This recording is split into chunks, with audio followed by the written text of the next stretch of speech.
والصلاة والسلام على سيد الأنبياء والمرسلين سيدنا ونبينا وشفيعنا بالقاسم محمد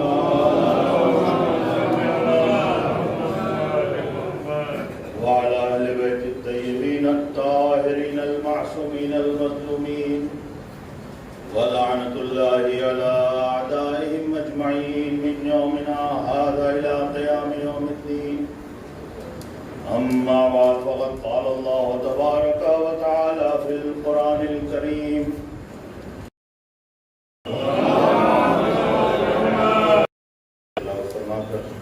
مرحومہ کنیز فاطمہ بنت ایوب علی مرحوم کی روح کو وصال فرمائے.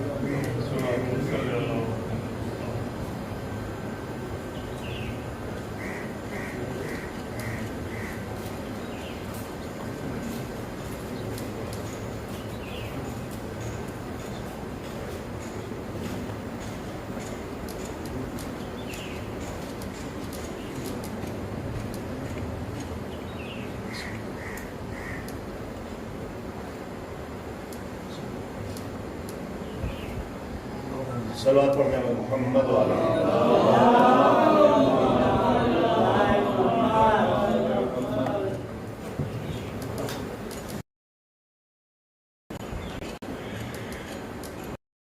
اس سے پہلے جس آئے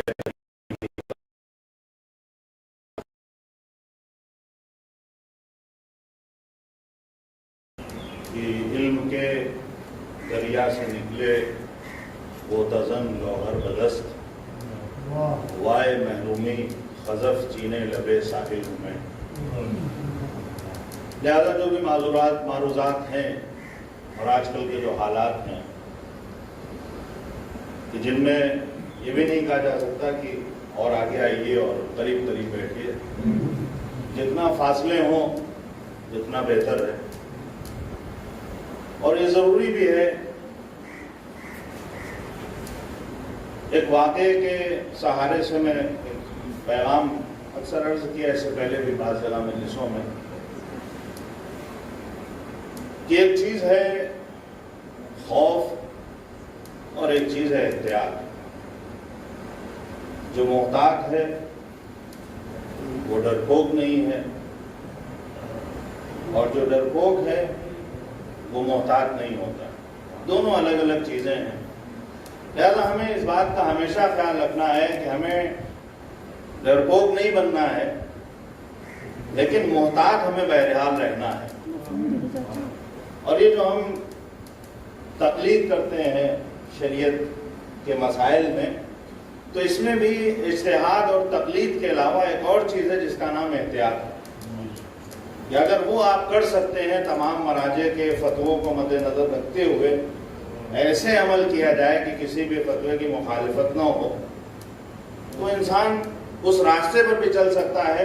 لیکن اس کے لیے صرف ایک توضیح المسائل کا پڑھنا ضروری نہیں ہے، ساری توضیح المسائل مد نظر ہونا چاہیے. لہذا احتیاط اور سخت کام ہے.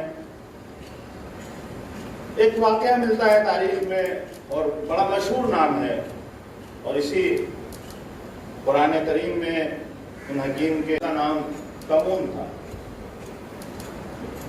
تو انہوں نے جب یہ دیکھا کہ حکیم لقمان کے پاس کافی لوگ مراجعہ کرتے ہیں اور ان کو نظر انداز کیا جا رہا ہے، تو انہوں نے یہ کہا کہ ایک بستی میں صرف ایک حکیم رہے، بہت زیادہ حکیموں کی ضرورت نہیں ہے. لہذا یہ کیسے طے ہو کہ کون رہے گا؟ تو انہوں نے کہا کہ جس کو زیادہ آتا ہے وہ رہے اور جسے کم آتا ہے وہ بستی چھوڑ کر چلا جائے. دیکھیے، جہاں حسد کا جذبہ ہو، جہاں رقابت کا جذبہ ہو غلط معنی میں، تو وہاں انسان کبھی بھی اپنے ساتھ کسی اور کو برداشت نہیں کرتا ہے. لیکن جہاں پر اخوت کا جذبہ ہو، جہاں پر خدمت کا جذبہ ہو وہاں دوسرے کا ساتھ لے کر آگے بڑھا جاتا ہے، دوسرے کو راستے سے ہٹایا نہیں جاتا۔ اور اگر ہمارے سماج پر آپ نگاہ ڈالیں تو بہت سی جگہ جو ہم پچھڑے ہوئے ہیں اس کی ایک وجہ شاید یہی ہو کہ ہم نے لوگوں کے ساتھ چلنا بہت زیادہ مناسب نہیں سمجھا، بلکہ ہم نے ہمیشہ کوشش یہ کی ہے کہ ہمارا نام ہونا چاہیے، ہمارے بچوں کا نام ہو، ہمارے خاندان کا نام ہو، لیکن اپنے گھر کے چکر میں نہ محلے کی عزت برقرار رکھ سکے نہ شہر کی عزت باقی رکھ سکے۔ لہٰذا یہ بہت اہم ہے کہ آپ کا جذبہ کیا ہے، آپ کے اندر جذبہ ایثار کتنا ہے۔ اور آج کل کے حالات میں آپ اس بات کو بخوبی سمجھ سکتے ہیں اور اندازہ لگا سکتے ہیں کہ کہاں جذبہ ایثار پایا جاتا ہے اور کہاں انسان صرف اپنے اور اپنے لیے جی رہا ہے۔ نتیجہ یہ ہوتا ہے کہ بہت ہی اعزاء اور اقربا کے جنازے رکھے رہ جاتے ہیں، لیکن کوئی ایسا نہیں ہوتا ہے جو آ کر کاندھا دے دے، بلکہ دوسرے سمٹ کر رہ جاتے ہیں کہ وہ جذبہ ایثار ختم ہوتے ہوتے اتنا ختم ہو جاتا ہے کہ جب اپنوں کو بھی ہماری، اسی لیے آپ دیکھیے بہرحال یہاں پر تو پہلی بار آنا ہوا ہے اور آشنا بہت پہلے سے بچپنے سے، اور ہو سکتا ہے بہت سے چہرے ایسے ہوں کہ جن سے ہم آشنا ہوں، لیکن آج کل چہرے پہچاننا بھی آسان نہیں ہے۔ وہی چہرے پہچان سکتا ہے جو یہ فن جانتا ہو۔ صلوات پڑھنے پر محمد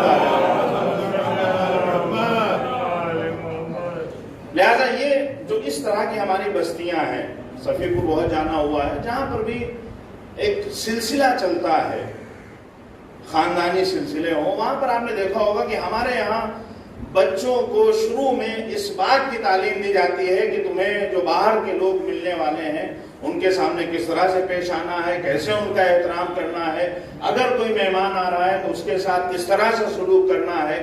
در حقیقت ہم صرف اس کو یہ نہیں سکھا رہے ہیں کہ تمہیں باہر والوں کے ساتھ کیسا رہنا ہے، اگر یہ باہر والوں کے ساتھ اچھے سے رہنا سیکھ جائے گا تو گھر والوں کی عزت کرنا اسے خود بخود آ جائے گا۔ ہم صرف اسے سماج کے لیے نہیں اچھا بنا رہے ہیں، بلکہ ہم اپنے مستقبل کو بھی سیکیور کر رہے ہیں، کیونکہ اگر یہ بچہ سماج میں بدنامی کا باعث بنے گا تو پھر ایک نہ ایک دن ایسا آئے گا کہ یہ ہمارے سامنے بھی کھڑا ہو جائے گا۔ لہذا یہ جذبہ ایثار، یہ جذبہ خدمت اگر ہم بچپن سے بچے میں پیدا نہیں کریں گے تو پھر بڑھاپے میں ہمیں اس کے جو بھی ہم نے کیا ہے اس کو ہمیں ہی جھیلنا پڑے گا، کیونکہ جس فصل کو ہم نے بویا ہے اسے کاٹنا بھی ہمیں ہی ہے، کوئی اور نہیں آئے گا۔ صلوات پڑھنے پر محمد۔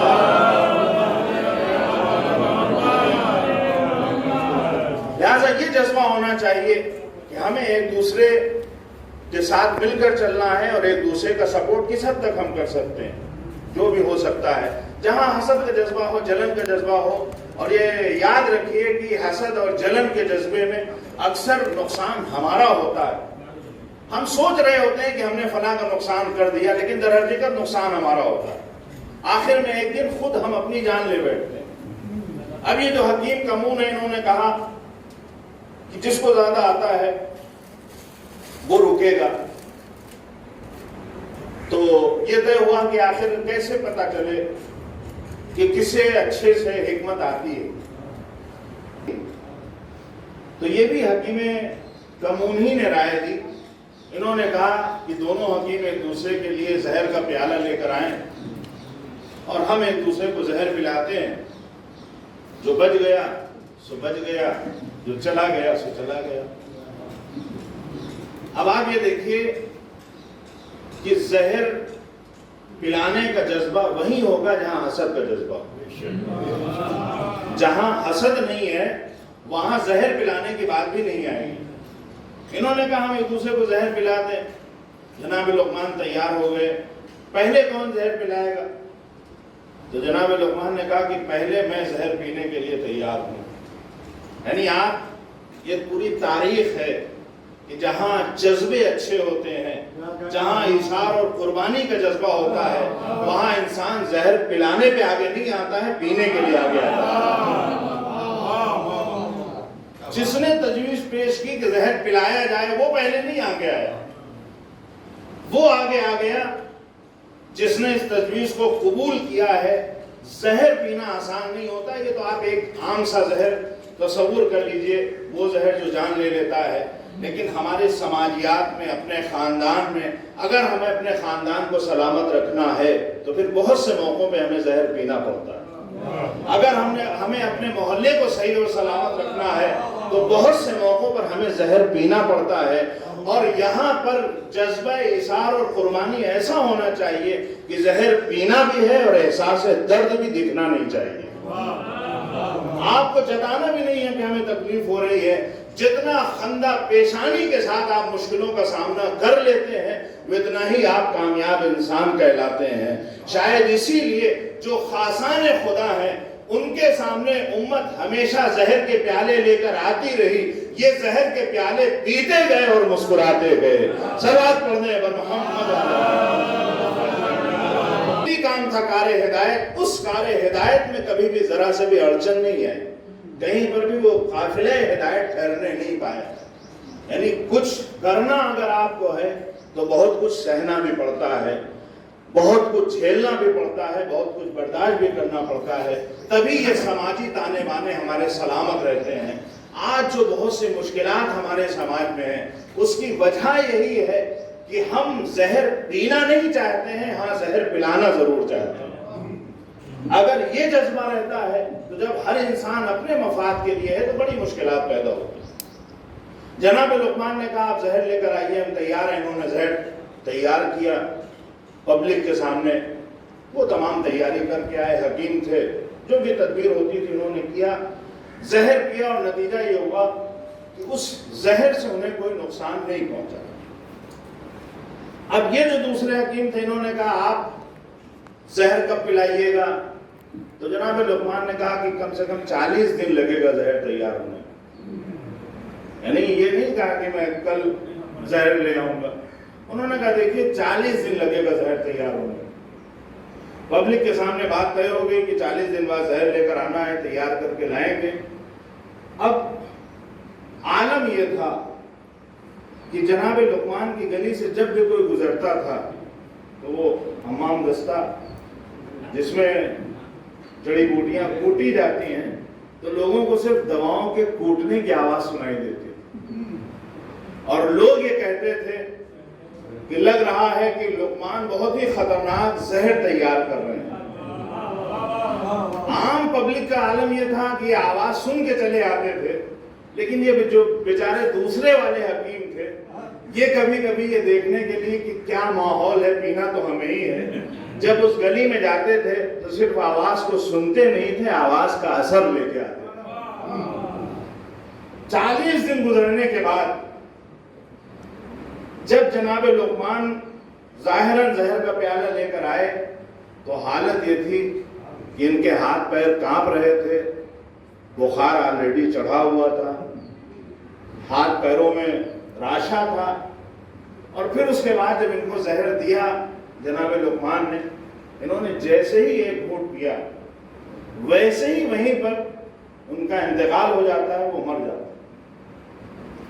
لوگوں نے کہا لقمان یہ کتنا خطرناک زہر تھا جو تم تیار کر کے لائے تھے؟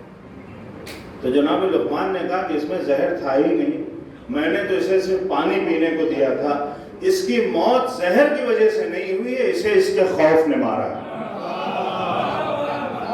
لہذا ہمیں اس بات کا خیال رکھنا چاہیے کہ ہم احتیاط ضرور کریں لیکن ہمیں ڈرنا نہیں چاہیے۔ اگر انسان ڈر جاتا ہے تو اکثر مرض اس کی جان نہیں لیتا ہے بلکہ خوف جان لے لیتا ہے۔ آپ اخبارات اٹھا کر دیکھ لیجئے، بہت سی جگہ ایسے حادثے ہیں کہ کسی نے سنا کہ مجھے ایسا مرض لاحق ہو گیا ہے اور وہ فوراً اس کو اٹیک پڑ گیا۔ موت مرض کی وجہ سے نہیں ہوئی، موت اٹیک پڑنے کی وجہ سے ہوئی۔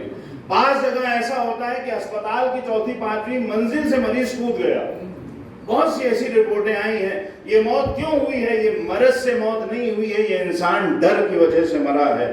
بس یہاں پر بھی ایک جملہ میں آپ کی خدمت میں عرض کرنا چاہوں گا کہ جہاں اگر ہم اس میدان میں کہ جہاں انسان مریض ہے اور اگر وہ مرض سے ڈر جاتا ہے تو یہ ڈر اس کی موت لے لیتا ہے۔ اسی طرح سے ایمان کے میدان میں اگر ہم ڈر جاتے ہیں تو بہت سی جگہ ڈر ہے جو ہمارا ایمان لے جاتا ہے۔ دور حاضر میں ہم یہ دیکھ رہے ہیں کہ بہت سی جگہ ایسا ہوتا ہے کہ لوگ دین کا سودا کرنے پر تیار ہیں، کوئی قرآن کا سودا کیے لے رہا ہے، کوئی دین کا سودا کیے لے رہا ہے، کوئی مولا کائنات کی شان میں گستاخی کر رہا ہے۔ یہ سب کیوں ہو رہا ہے؟ یہ ڈرے ہوئے لوگ ہیں۔ کبھی حکومت کی لالچ میں عمل انجام دیا جاتا ہے، کبھی اس خوف سے انجام دیا جاتا ہے عمل کہ اگر ہم ایسا نہیں کریں گے تو نہ جانے حکومت ہمارا کیا کر دے گی۔ اگر انسان مقام عقیدت میں ڈر جائے تو ایمان سے ہاتھ دھو بیٹھتا ہے، اگر مرض سے ڈر جاتا ہے تو جان سے ہاتھ دھو بیٹھتا ہے۔ چلو آپ پڑھ دیں۔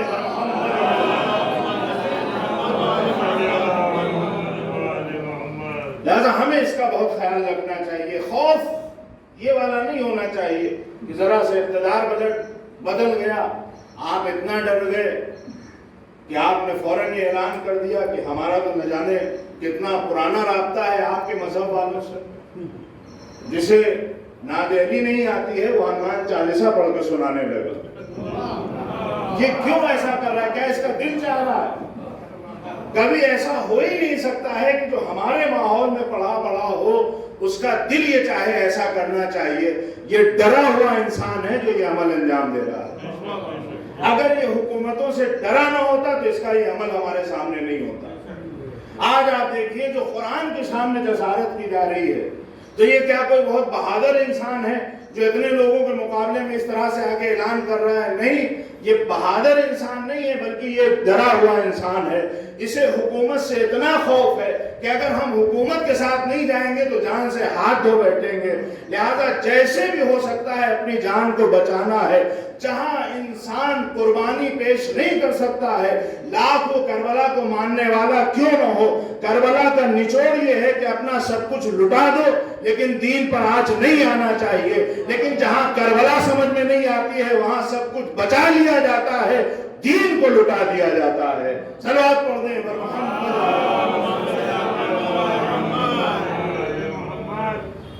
لہذا عزیزوں یہ خوف نہیں ہونا چاہیے، لیکن اسی کے مقابلے میں ایک اور چیز ہے۔ اب آپ ایک دم نڈر ہو جائیے، کہیں رعایت نہ کیجیے، ماسک نہیں لگانا چاہیے، دوسرے جو بھی وسائل ہیں ان کا استعمال نہ ہو تو یہ بھی صحیح نہیں۔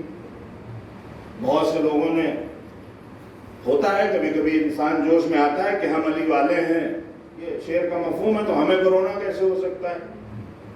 اسی لکھنؤ میں 2-3 ہفتے کے اندر سینکڑوں مومنین ہم سے رخصت ہو گئے۔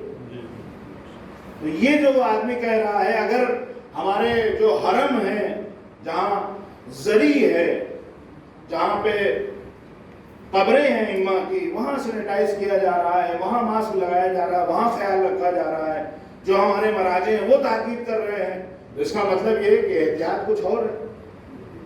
ہم کبھی کبھی عقیدت میں، وہ بھی عقیدت بہرحال انسان جب گمراہ ہوتا ہے، جب فکر اچھی نہیں ہوتی، سمجھ نہیں پاتا ہے صحیح سے، تو وہ کبھی کبھی اتنا آگے بڑھ جاتا ہے کہ جہاں سے واپس آنا مشکل ہو جاتا ہے۔ مولا کائنات کا ایک واقعہ ہے، یہ ہمارے لیے بہترین، ایک طرف یہ ہے کہ ڈرنا نہیں چاہیے لیکن دوسری طرف احتیاط کرنا چاہیے۔ مولا کائنات ایک دیوار کے سائے میں بیٹھے ہوئے تھے اور وہ دیوار بہت ہی بوسیدہ تھی، گرنے والی۔ مولا نے جب دیکھا کہ دیوار گرنے والی ہے تو آپ اس دیوار کے پاس سے اٹھے اور الگ جا کے بیٹھے۔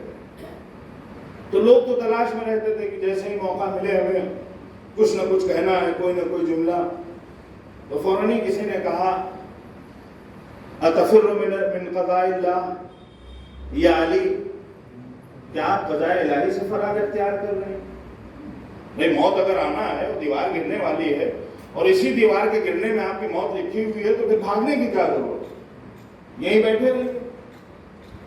ہمارے یہاں اکثر یہ ہوتا ہے کہ ہم بھی بعض موالد میں سوچتے ہیں کہ اگر موت آنا ہے تو فلاں جگہ پہ آئے، اور ہم احتیاط نہیں کرتے ہیں۔ مولا کیا کہہ رہے ہیں؟ مولا وہاں سے ہٹ جاتے ہیں، اٹھ جاتے ہیں، احتیاط کر رہے ہیں۔ آپ نے ایک بڑا خوبصورت جملہ کہا، آپ نے کہا نہیں، میں قضاء الہی سے نہیں بلکہ میں قضاء الہی سے قدر الہی کی طرف سفر اختیار کر رہا ہوں۔ افر من قضاء اللہ الی قدرہ، کہ میں قضائے الہی سے قدر الہی کی طرف سفر اختیار کر رہا ہوں. تقدیر میں ہمارے لکھا ہے کہ اگر یہ بیچ روڈ پہ جائیں گے تو ایکسیڈنٹ ہو جائے گا, مر جائیں گے. لیکن اگر انہوں نے احتیاط کی اور سائیڈ میں چلے تو پھر حادثہ نہیں ہوگا اور ان کی زندگی 10 سال اور بڑھ جائے گی. ہماری تقدیر میں یہ ہے کہ اگر انہوں نے فلاں موقع پہ زہر پی لیا تو مر جائیں گے, لیکن اگر احتیاط کی اور زہر نہیں پیا تو پھر یہ بچ جائیں گے. اگر ہمیں چھت پر جانا ہے اور پھر وہاں سے نیچے اترنا ہے اور ہم یہ کہیں کہ ہم تو بغیر کسی سہارے کے نیچے اتریں گے, کوئی وسیلہ اختیار نہیں کریں گے, کوئی احتیاط نہیں کریں گے, اگر موت آنا ہے تو آ جائے, تو یہ موت نہیں ہے بلکہ یہ خودکشی ہے. وہ موت ہے جو ہم زبردستی بلا رہے ہیں. معصومین نے ہمیں یہ تعلیم دی ہے کہ ہم کو قضائے الہی پر بھی عقیدہ رکھنا ہے اور اس کے ساتھ ساتھ احتیاطی تدابیر کو بھی اختیار کرنا ہے. جب مولائے کائنات احتیاط کر سکتے ہیں تو پھر ہم جو ان کے ماننے والے ہیں ہم کیوں نہ احتیاط سے کام لیں. صلوات پڑھ دیں تو محمد. لہذا بہت ضروری ہے کہ کہاں کیسے ہمیں احتیاط کرنا چاہیے, اور ضروری بھی معصومین نے ہمیں یہی سکھایا بھی ہے. اور یہ جو حالات ہیں اگر انسان اس اعتبار سے معصومین کی زندگی کو مد نظر رکھے اور قرآن کے فرمودات کو, جس آیت کی تلاوت کا شرف حاصل ہوا, ارشاد ہو رہا ہے کہ آگاہ ہو جاؤ الا بذکر اللہ تطمئن القلوب, کہ اللہ کے ذکر سے دلوں کو اطمینان ملتا ہے. دیکھیے آج سے 2 سال پہلے بہت سے لوگ اس ذکر کی لذت سے اس طرح سے واقف نہیں تھے جیسے آج. جب ہم مادیات میں کھوئے ہوئے تھے تو پھر ہمارے یہاں ان سب چیزوں کی اتنی اہمیت نہیں تھی اور اتنا وقت نہیں تھا. لیکن جب انسان مصیبتوں میں پڑتا ہے تو پھر خدا کی یاد آتی ہے. اور یہ بھی آپ یاد رکھیے کہ ایک طرز زندگی ہے جو اسلامی طرز زندگی ہے, اور ایک وہ طرز زندگی ہے جو یورپ اور غرب کی زندگی ہے. ایک وہ طرز زندگی ہے جس میں معنویت کو اہمیت دی گئی, جہاں پر یہ دیکھا گیا ہے کہ روح کیسے خوش رہ سکتی ہے. ایک وہ طرز زندگی ہے کہ جس میں مادیت کو اہمیت دی گئی ہے, وہاں یہ دیکھا جاتا ہے کہ جسم کو کتنے آرام اور آسائش ملنا چاہیے. غرب کی جو طرز زندگی ہے اس نے ہمیشہ جسم کو اہمیت دی ہے, اور جو اسلام ہے اس نے ہمیشہ روح کو اہمیت دی ہے. نتیجہ یہ ہوتا ہے کہ غرب میں ایک ایسا موقع بھی آتا ہے کہ انسان کے پاس دنیا کے اعتبار سے سب کچھ ہے, روپیہ ہے, دولت ہے, گاڑی ہے, سب کچھ ہے, لیکن ایک موقع آتا ہے کہ وہ انسان خودکشی کرتا ہوا نظر آتا ہے. کیوں؟ کیونکہ اسے اب سمجھ میں نہیں آتا ہے کہ اس کے بعد ہمیں زندگی میں کرنا کیا ہے اور اس زندگی سے ہمیں حاصل کیا ہونا ہے. لیکن جہاں روح کی تربیت کی جاتی ہے وہاں انسان کے پاس کتنی بھی دولت آ جائے اسے اس بات کا اندازہ رہتا ہے کہ جس خدا نے ہمیں یہ دولت عطا کی ہے اس نے یہ بھی بتایا ہے کہ اس دولت کو خرچ کیسے کرنا ہے. صلوات پڑھ دیں محمد. اور اسی لیے دیکھیے جو سخت حالات ہیں, بہت سے خاصان خدا ہیں, ہر بستی میں ایسے لوگ رہے ہیں کہ جنہوں نے جو بھی وسائل ہیں, جو بھی میسر ہے, اس سے انہوں نے لوگوں کی مدد کی ہے, اس سے لوگوں کا خیال رکھا ہے. ہو سکتا ہے کہ انسان کسی کی مدد کرے اور کوئی اس کو نہ دیکھنے والا ہو, لیکن جب آپ کسی کی مدد کرتے ہیں تو آپ کو جو اطمینان قلب حاصل ہوتا ہے اس اطمینان قلب کی کوئی قیمت نہیں. کوئی انسان اس کا بدل نہیں دے سکتا. بلکہ اکثر یہ ہوتا ہے کہ اگر انسان دکھاوے کے چکر میں پڑ جاتا ہے تو اسے وہ اطمینان قلب حاصل نہیں ہوتا ہے, کیونکہ وہ یہ چاہتا ہے کہ لوگ دیکھ کر تعریف کریں, لیکن جس نے خدا کے لیے عمل کو انجام دیا ہے اسے لوگوں سے کوئی توقع نہیں ہوتی ہے. نتیجہ یہ ہوتا ہے کہ وہ نیک کام کر کے مطمئن ہو جاتا ہے, اور یہی اطمینان قلب ہمارے لیے ضروری ہے. اور یہ اسی وقت حاصل ہوگا جب ہم معصومین کے بتائے ہوئے راستے پر چلتے ہیں, کہ جہاں اس طرح سے لوگوں کو عطا کیا جاتا ہے کہ آپ دروازے کی پشت سے کسی کو عطا کر رہے ہیں. سوال کرنے والا معصوم سے سوال کر رہا ہے کہ مولا اگر دینا تھا تو سامنے آ کر دیتے. آپ نے کہا میں سامنے اس لیے نہیں آ رہا ہوں کہ اگر میں سامنے آؤں گا تو میری نگاہ اس کے چہرے پر پڑے گی, اور جب انسان ہاتھ پھیلاتا ہے تو اس کے چہرے پر احساس شرمندگی پیدا ہو جاتے ہیں. میں نہیں چاہتا ہوں کہ میں ان احساس کا مشاہدہ کروں. جہاں یہ طریقہ ہوتا ہے وہاں انسان منزل کمال پر نظر آتا ہے، پھر اسے نفس مطمئنہ کی سند مل جاتی ہے۔ صلوات پڑھ دیں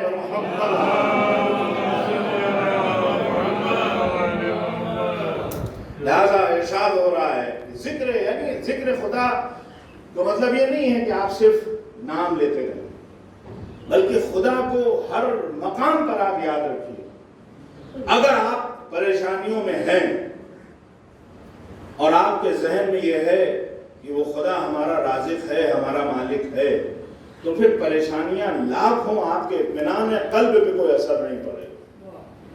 اگر آپ کے اوپر ظلم ہو رہا ہے، جیسا کہ آج کل دنیا میں آپ دیکھ رہے ہیں، جس کے پاس بھی طاقت ہے وہ کمزور لوگوں کو پریشان کر رہا ہے، ہر طرح سے ظلم ہو رہا ہے، چاہے عالمی پیمانے پہ دیکھ لیجئے، چاہے ملکی پیمانے پر دیکھیے، لیکن جو بھی ظلم کرنے والے ہیں، اگر مظلوم کی نگاہوں میں خدا ہے اور اسے یہ پتا ہے کہ ایک دن ایسا آئے گا کہ جس دن ہر ظالم سے اس کے ظلم کا حساب لیا جائے گا، تو پھر اس مظلوم کو اطمینان قلب حاصل ہو جاتا ہے۔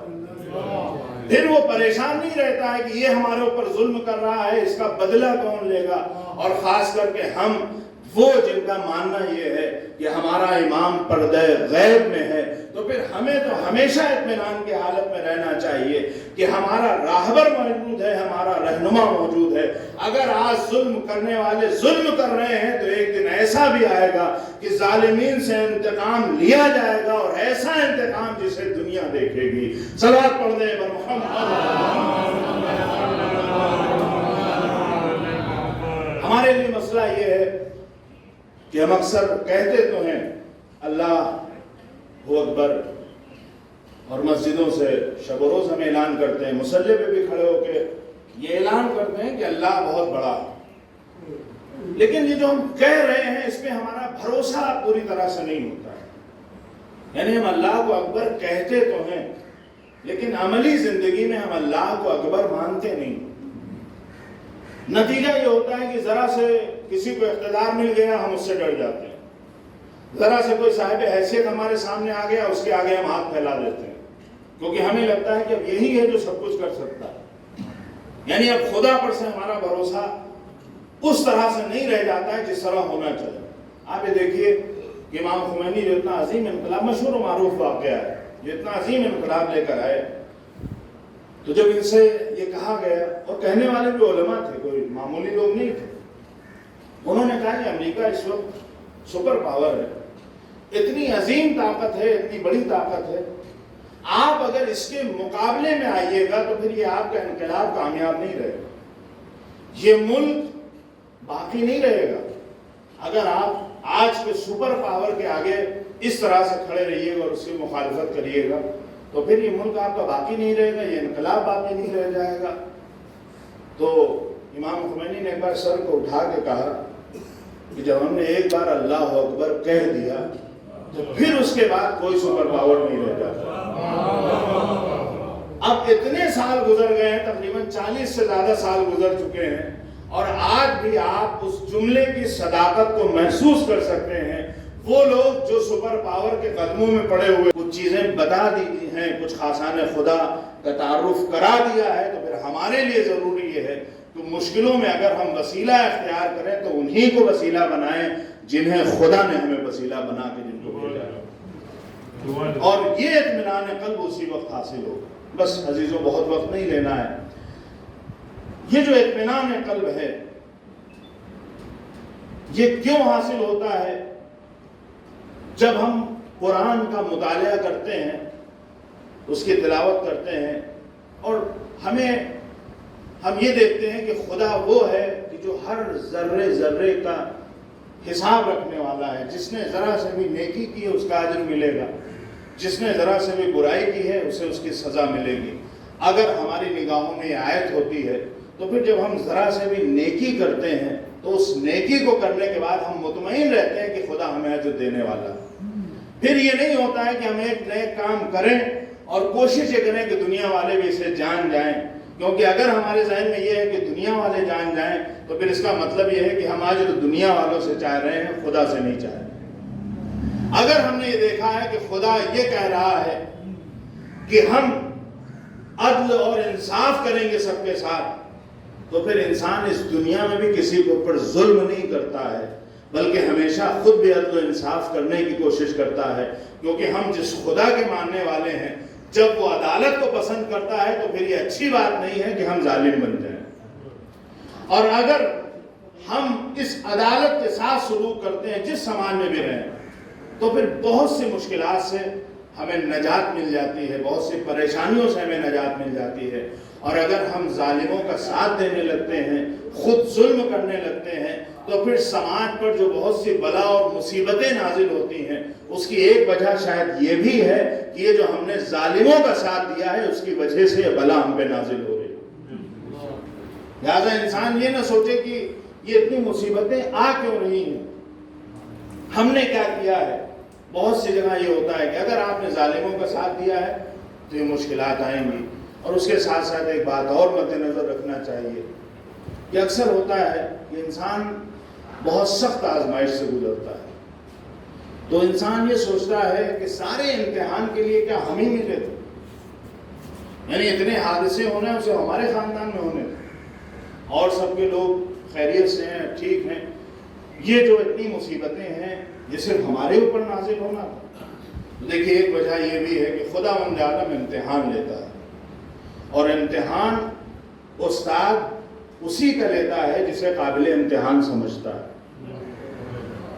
اگر ہمارا امتحان لیا جا رہا ہے تو اس کا مطلب یہ ہے کہ خدا جانتا ہے کہ یہ بندہ ہمارے امتحان میں کامیاب ہو سکتا ہے، لہٰذا ہمارا امتحان لیا جا رہا ہے۔ ورنہ بہت سے ایسے لوگ ہوتے ہیں کہ وقت امتحان جب ان کا امتحان لیا جاتا ہے تو اس امتحان میں کامیاب نہیں ہوتے ہیں۔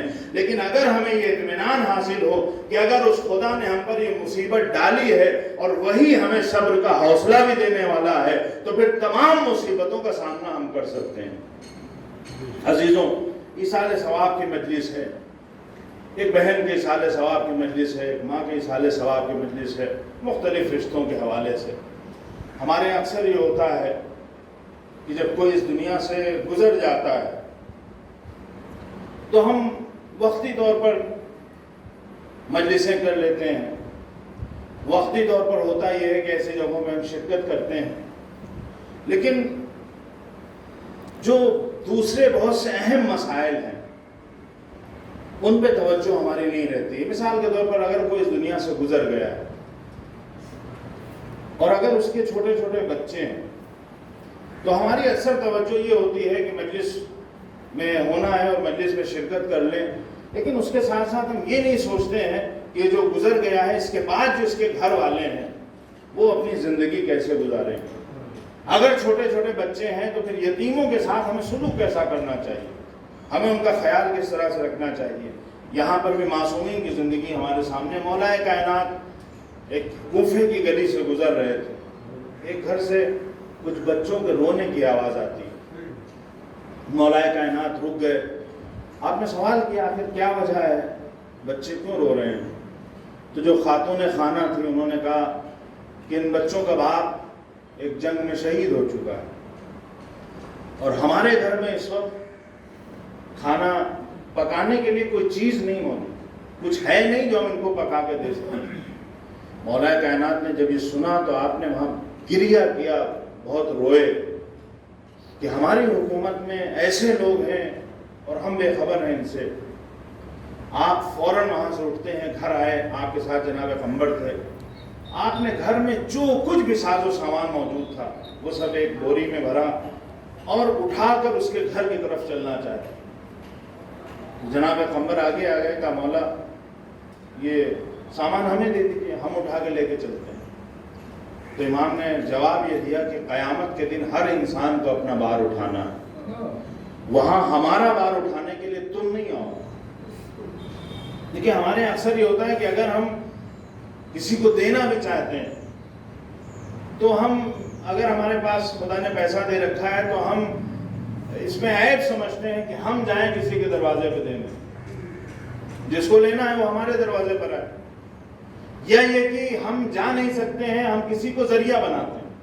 کسی کے ذریعے مدد کرنا یہ خود اپنے آپ میں مستحسن ہے، اس کا ثواب ہے، بہت زیادہ ثواب ہے، بہت اجر ہے، لیکن اگر انسان خود جا کے پہنچ جاتا ہے تو اس کا اجر بہت زیادہ بڑھ جاتا ہے۔ پھر یہ اہل بیت کا جو اصل طریقہ ہے بتایا ہوا، یہ اسی اعتبار سے کہ قمبر تمہیں نہیں اٹھانا ہے، مولا کائنات وہ بار خود اٹھاتے ہیں، اور پھر اس کے بعد اس کے گھر میں آتے ہیں، اور وہاں بھی آپ یہ دیکھیں مولا نے کہا کہ دیکھو یا تو تم کھانا پکاؤ اور ہم تمہارے بچوں کو سنبھالیں، یا میں تمہارے بچوں کو سنبھالتا ہوں تم کھانا پکاؤ، یا ہم کھانا پکا دیتے ہیں تم بچوں کو سنبھالو، یا بچوں کو ہم سنبھالتے ہیں۔ یعنی آپ یہ دیکھیے کہ کس طرح سے مدد کی جا رہی ہے، اور اس کو یہ پتہ نہیں تھا کہ مولا کائنات، اور جب مولا ان کے بچوں کے ساتھ کھیل رہے تھے تو ان کا دل بہلا رہے تھے، اور ان سے یہ بھی کہہ رہے تھے کہ بچوں تم اپنے آپ کو یتیم نہ سمجھنا، اب اگر کوئی تم سے کہے کہ تم یتیم ہو تو کہنا کہ میرا باپ علی ہے، انا والی اب و حاضر الما، یہ پیغمبر کی حدیث ہے کہ ہم اور علی اس امت کے باپ معنوی اعتبار سے۔ اے بچوں تم اپنے آپ کو یتیم نہ سمجھنا۔ اور اسی اسنا میں ایک عورت آتی ہے اور اس نے دیکھا اور اس عورت سے کہا تمہارے گھر میں علی کیا کر رہے ہیں؟ تب اسے پتا چلا کہ مولا کائنات۔ یعنی آپ یہ دیکھیں کہ اپنی حیثیت شو کر کے مدد نہیں کر رہے کہ ہاں ہم فلاں جگہ کے تعلق دار ہیں، ہم زمیندار ہیں، ہم فلاں وہ ہیں اور ہم تمہاری مدد کر رہے ہیں۔ ایک عام انسان کی حیثیت سے، ایک ایسا انسان، یہ رمضان گزرا ہے اور اس میں آپ وہ واقعہ پڑھتے ہوں گے کہ جب مولا اس دنیا سے رخصت ہوئے ہیں اور جب وہ دفن کرنے کے بعد پلٹ رہے ہیں اور ایک ویرانے سے رونے کی آواز آتی ہے اور جاتے ہیں تو اس نے یہی کہا کہ 3 دن ہو گئے، ایک شخص روز آتا تھا اور ہمیں کھانا پہنچا جاتا تھا۔ کہا اس سے پوچھا تھا اس کا کیا نام ہے؟ کہا نہیں، کبھی اس نے اپنا نام نہیں بتایا، جب بھی پوچھتے تھے تو یہی کہتا تھا غریب غریب کے پاس بیٹھا ہے۔ یعنی یہ انداز ہے۔ اور پھر انہوں نے کہا کہ وہ میرے بابا علی مرتضیٰ تھے، ایک نابینا شخص، اس کو کبھی بتایا نہیں۔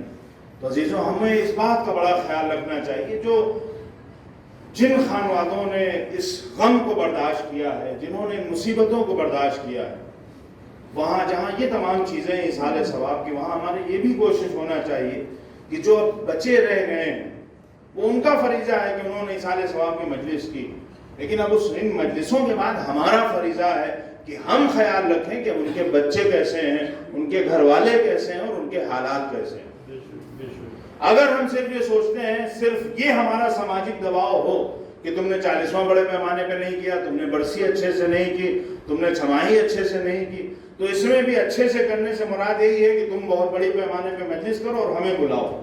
یعنی وہاں پہ ہمیں اس بات کا خیال ہے کہ ہمارے کھانے کا انتظام، اس بات کا خیال نہیں ہے کہ اس کے گھر والوں کو کس طرح سے دلجوئی کی جائے، اور جو اس کے ورثہ ہیں ان کو بھی اس بات کا خیال رکھنا چاہیے کہ ایک وہ چیز ہے جو سماج کے لیے لوگ آئیں گے، بیٹھیں گے، دکھائیں گے، لیکن دوسری طرف اس کی نمازیں باقی ہیں۔ یہ نمازیں کیسے ادا ہوں گی؟ اس کے روزے باقی ہیں، یہ روزے کیسے ادا ہوں گے؟ اس کا قرض ہے کسی کے ذمہ۔ یہ وہ چیزیں ہیں کہ اگر آپ یہاں سے اس کا انتظام نہیں کیجئے گا تو وہ انسان جو گزر گیا ہے وہ اس دنیا میں پریشان رہے گا۔ ایک روایتوں کا، بلکہ روایتوں سے یہ مفہوم سمجھ میں آتا ہے کہ جس طرح سے جب ہم بچپنے میں چھوٹے ہوتے ہیں اور ہمارے قدم لڑکھڑا رہے ہوتے ہیں اور ہمارے والدین، ہمارے بزرگ قدم قدم پہ ہمارا ہاتھ سنبھال لیتے ہیں، ہمیں گرنے نہیں دیتے ہیں، اور جب یہ لوگ اس دنیا سے رخصت ہو جاتے ہیں اور ہم ان کے لیے وقتاً فوقتاً ایصال ثواب کرتے رہتے ہیں، تو یہی ایصال ثواب اس دنیا میں ان کے لیے سہارا بن جاتا ہے۔ بہت سے مقام پہ ان کے قدم لڑکھڑاتے ہیں، لیکن یہاں سے جو ہم ایصال ثواب کرتے ہیں وہ ایصال ثواب ان کے لیے سہارا بن جاتا ہے۔ لہٰذا ہماری کوشش یہ ہونا چاہیے کہ یہ سلسلہ ٹوٹنا نہیں چاہیے، اس کی نوعیت بدلتی رہنا چاہیے، لیکن ایصال ثواب ہوتا رہنا چاہیے۔ اس کا ہمیں خیال رکھنا ہے۔ ضروری نہیں ہے کہ ایک ہی طریقے سے ہو، کسی کی تعلیم میں مدد کر دیجئے، یہ بھی ایصال ثواب، کسی بھوکے کو کھانا کھلا دیجئے، یہ بھی ایصال ثواب، کسی کو مدد کی ضرورت ہے کسی اور حوالے سے کسی مرد مومن کو اس کی مدد کر دی جائے، یہ بھی ایصال ثواب، پانی کا انتظام کہیں پہ کر دیا جائے، مسجد میں، امام باڑے میں، کسی چوک پہ، چوراہے پہ، بغیر بلا تفریق مذہب و ملت، یہ بھی ایصال ثواب۔ جتنی بھی اس طرح کی چیزیں ہیں اگر ہم کرتے ہیں تو گویا ہم نے اس کا خیال رکھا ہے۔ یہ وقتی طور پر ہوتا ہے، کبھی کبھی ہم لوگ سال 6 مہینے تک انسان کو یاد رکھتے ہیں لیکن پھر اس کے بعد بھول جاتے ہیں، لیکن ہمیں اس بات کا خیال رکھنا چاہیے کہ جس نے 40 50 سال 60 سال ہماری پرورش کی ہو اس کو ایک سال میں بھلا دینا یہ انصاف نہیں ہے۔ جس نے ایک زندگی ہمارے ساتھ گزاری ہو اسے سال 2 سال میں نظر انداز کر دینا یہ انصاف نہیں ہے۔ ہمیں یہ سلسلہ قائم اور دائم رکھنا چاہیے، اور جب یہ سلسلہ قائم رہتا ہے تو جو سب سے اچھی چیز ہمیں جو سب سے بہترین فائدہ ہوتا ہے وہ یہ ہے کہ کچھ ہو نہ ہو ہمیں اطمینان قلب حاصل رہتا ہے۔ صلوات پڑھ دیں پر محمد۔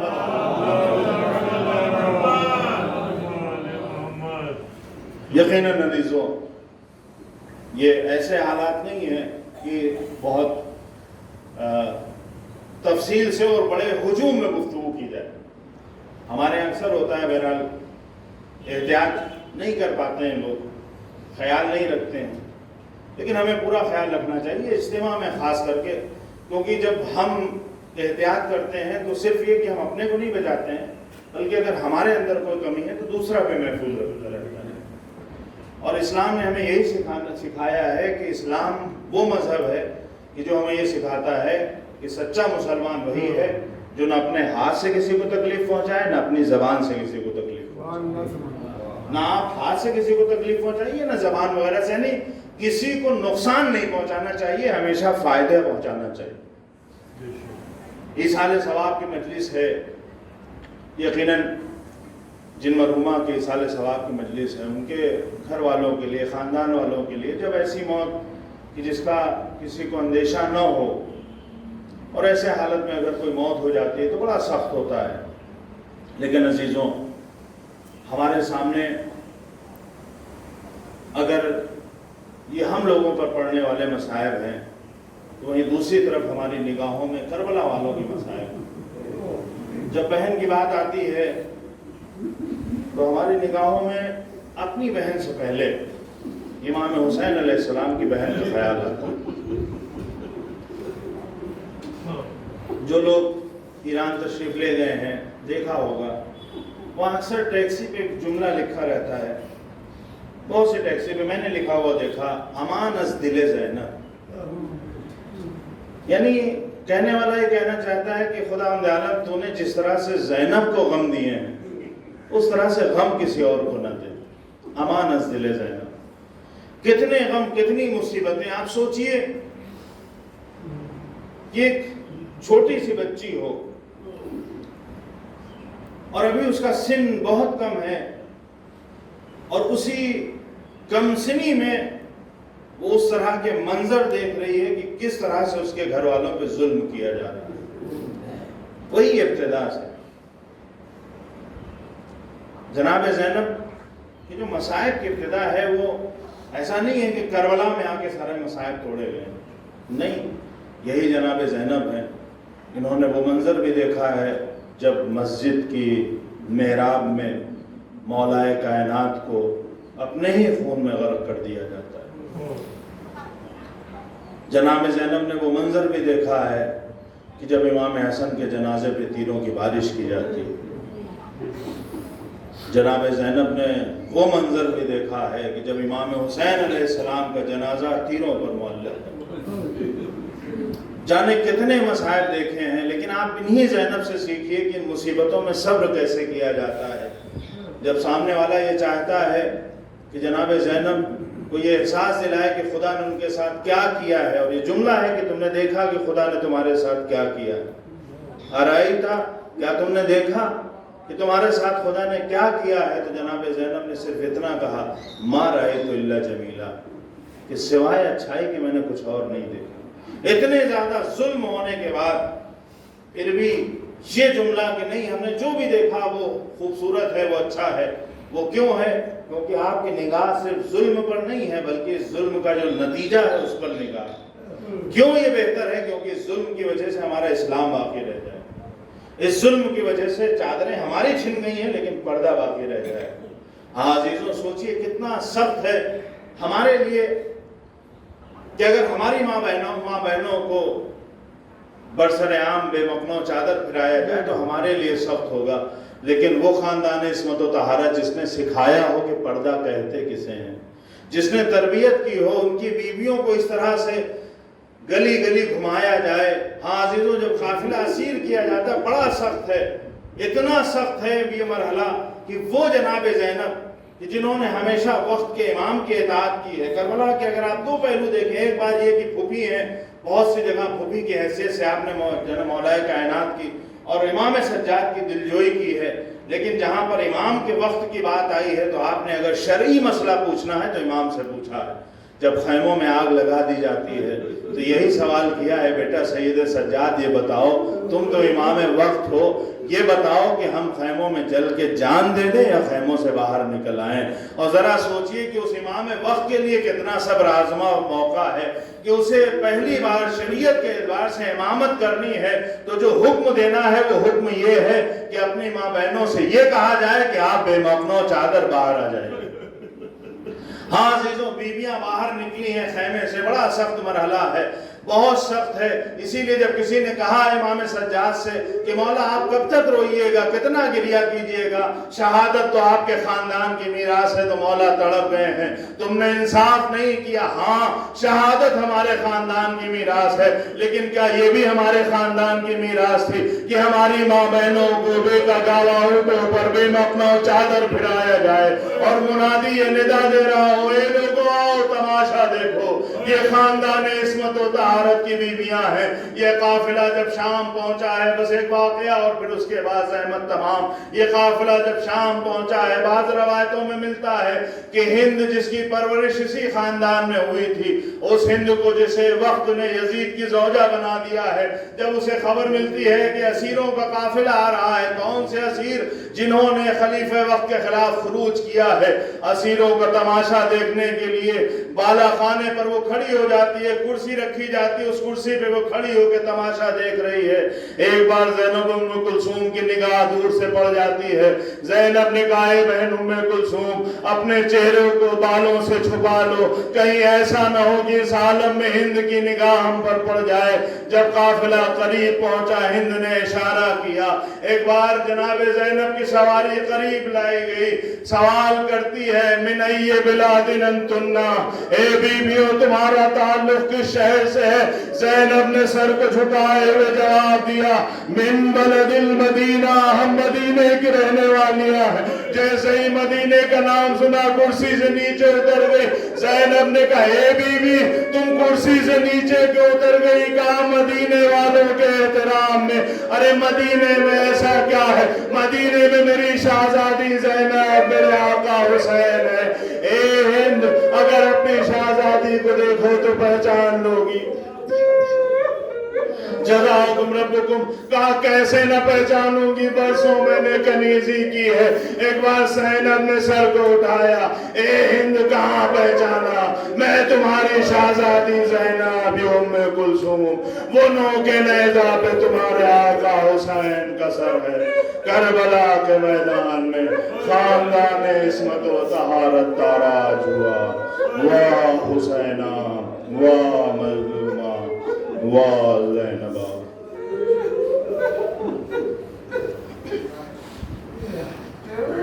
سيعلم الذين ظلموا أي منقلب ينقلبون إنا لله وإنا إليه راجعون. بار الہ ہمارے اس مختصر سی عبادت کو قبول فرما. بار الہ تجھے ذکر کا واسطہ ہے, ناسوں کا واسطہ ہے, جن مرحومہ کے اصحال ثواب کی مجلس ہے, بار الہ ان کی مغفرت فرما. بار الہ ان کے درجات کو بلند فرما. بار الہ جو بھی ان کے اہل خانوادہ ہیں انہیں صبر جمیل عنایت فرما. بار الہ تجھے ناسوں کا واسطہ ہے, ذکر کا واسطہ, جو بھی بیمار ہیں انہیں بیمار کربلا کے صدقے میں شفا کامل و عاجل عنایت فرما. بار الہ جو اس دنیا سے گزر گئے ہیں ان تمام مرحومین کے درجات کو بلند فرما. بار الہ جہاں جہاں بھی مسلمان اس دنیا میں موجود ہیں ان کی جان مال عزت و آبرو کی حفاظت فرما. بار الہ جہاں جہاں بھی شیعان حیدر کرار اس دنیا میں موجود ہیں ان کی جان مال عزت و آبرو کی حفاظت فرما. بار الہ ہمارے علماء کرام اور مراج اعظام کا سایہ ہمارے سروں پر قائم و دائم رکھ. بار الہ منتقم خون حسینی کے ظہور میں تاجیل فرما اور ہمیں اس لائق بنا کہ جب ہمارے وقت کے امام کا ظہور ہو تو ہمارا شمار ان کے ساتھیوں میں ہو. آپ حضرات سے گزارش ہے کہ ایک بار سورہ حمد اور 3 مرتبہ سورہ اخلاص کی تلاوت فرما کر مرحومہ کنیز فاطمہ بنت ایوب علی مرحوم کی روح کو ارسال فرما